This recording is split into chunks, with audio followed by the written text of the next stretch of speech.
وإذ قال ربك للملائكة إني جاعل في الأرض خليفة قالوا أتجعل فيها من يفسد فيها ويسفك الدماء ونحن نسبح بحمدك ونقدس لك قال إني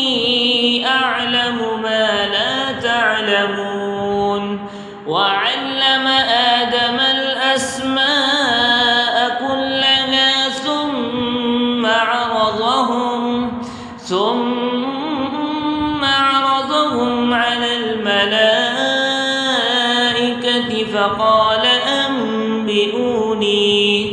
فقال أنبئوني بأسماء هؤلاء إن كنتم صادقين قالوا سبحانك لا علم لنا إلا ما علمتنا إنك أنت العليم الحكيم قال يا آدم أنبئهم بأسمائهم فلما أنبأهم بأسمائهم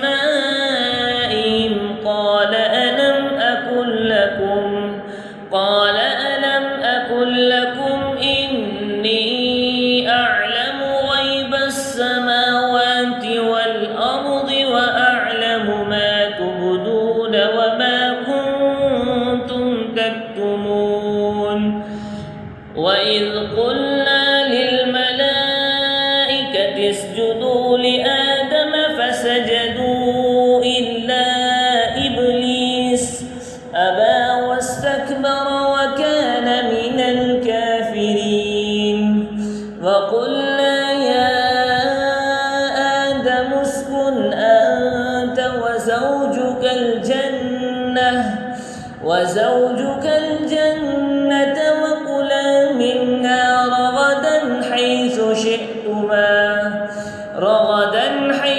شئتما ولا تقربا هذه الشجرة فتكونا من الظالمين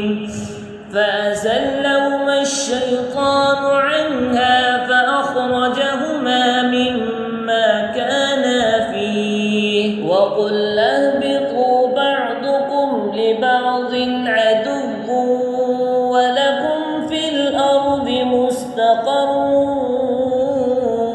ومتاع إلى حين فتلقى آدم من ربه كلمات فتاب عليه